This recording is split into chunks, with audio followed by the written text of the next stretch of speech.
Raggeds broke free. There's carnage in the city.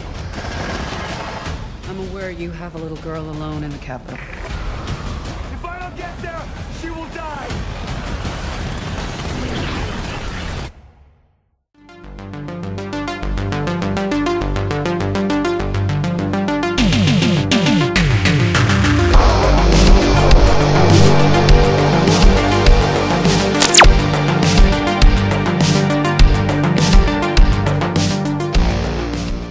We are talking about the movie Origin Wars. Now, this one in America was originally known as The Osiris Child Science Fiction Volume 1. Bit of a long-winded title there, but hey-ho.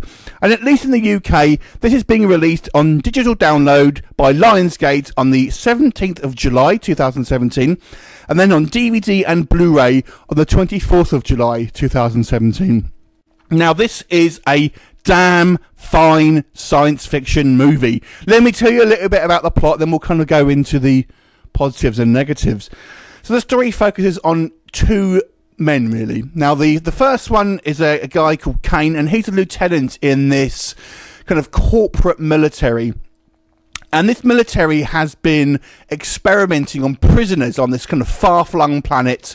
And what they've been doing is creating genetically engineered monsters, and with the idea being that these creatures will be set upon other planets to kind of terraform, get rid of any indigenous life, kind of to make the planets kind of inhabitable by humans. But things go wrong, and these creatures are set loose and are running rampant on this planet.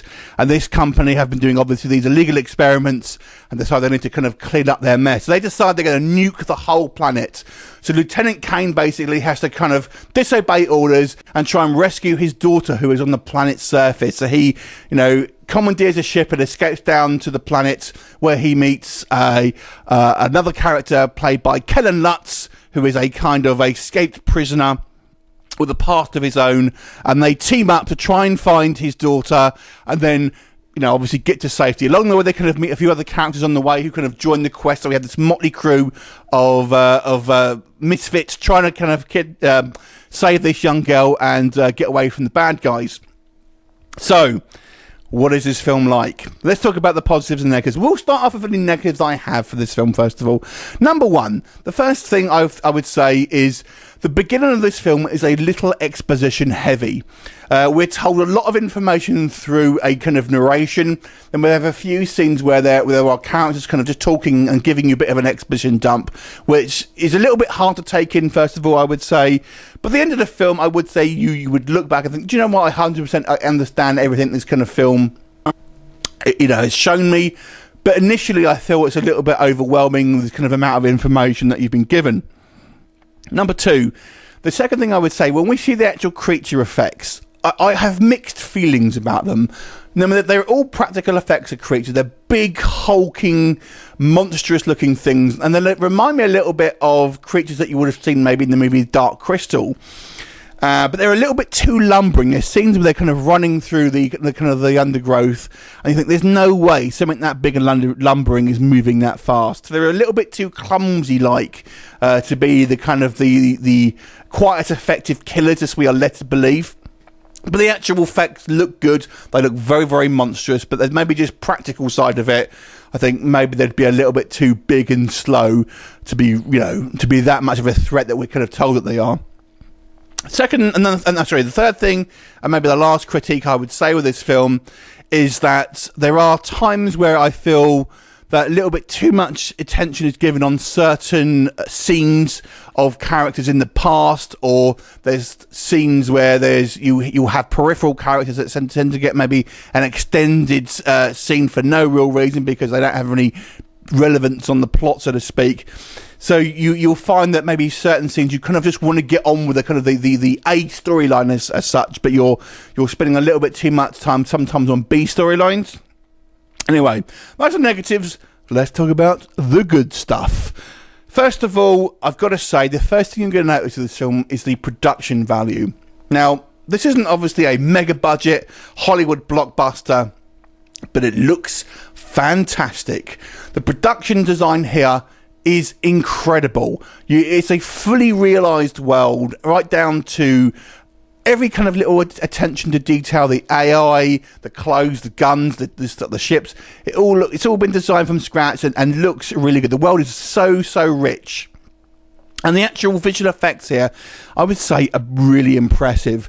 Now, there are obviously CGI effects in regards to some of the sort of spaceships and stuff like that, but it looks really good. I mean, there's a great dogfight towards the beginning of the film, and it's shot in a way that is more realistic maybe than kind of a lot of the things you've seen. It reminds me of like the Battlestar Galactica more recent series, that kind of style of sci-fi, really. I've got to say, if we're talking what this film was a little bit like, if you've ever seen the movie Space Hunter, which was an 80s kind of like adult science fiction film, it reminded me a lot of this. So if you have seen Space Hunter or you are aware of it, check it out. You know, you'll like this film. It does remind me a little bit of that film, but with elements of other things, like I say, the more recent Battlestar Galactica series and stuff like that. So it's a fun and exciting film. Next thing, this film moves at a fair old pace, and it's kind of shot in a way where it's not linear. So there's it's divvied up into chapters, and we have certain chapters that take place in the past. So you're having a kind of a mix of scenery and stuff like that, and you kind of, as the film progresses, you're learning more about all the kind of the different characters that kind of are populating this sort of story, and as the film progresses, their characters are getting more fleshed out. So the characterization here is very interesting, and you'll as the film progresses, you'll just kind of like be in touch with the characters that much more. And I've got to say, the acting as well is all pretty good. Daniel McPherson plays Lieutenant Kane, who you may have known him from the Shannara Chronicles. He was one of the elves in that, I believe. And obviously Kellen Lutz, although his previous films may put you off, he was obviously in the Twilight movies. He was in one of those Hercules films that didn't do so well. But here I'd say he plays a great kind of like action hero. He's basically a guy, like an ex-prisoner who teams up with Kane to kind of try and save their daughter. They kind of meet up with the two other guys as well. So they end up being this kind of motley crew of, you know, of misfits trying to kind of like save this little girl. I've got to say, all the acting here I thought was very, very good. The girl, actually, the young girl comes across as maybe a little bit too adult for her own good, if I've got to be really picky. Her lines are delivered in a way that sounds like they're written by an adult rather than what a child would say, but, you know, minor point there. But the acting was good, I've got to say. And like I said, this is a fun film. You'll get a lot from this film. It rolls at a fair pace. There's lots of great action scenes. Now, if you're a Star Trek fan and you like your kind of like highbrow, cerebral science fiction, your 2001, that kind of stuff, this isn't one of those films. But if you do like Star Wars, Battlestar Galactica, Mad Max, then you're gonna want to watch this film. I'm telling you, you'll like it just as much as the kind of the high budget blockbusters. You really will. It's definitely worth checking out. A solid 8 out of 10 from me. Really enjoyed this one. It's fun, lots of monsters in it, lots of action in it, lots of great effects, interesting characters that are all well acted, a few minor nitpicks here and there for me, but overall a great package. Go check it out. 8 out of 10 for me. Have you seen it? What did you think of it? Leave a comment, and I'll look forward to seeing you next time. Bye for now.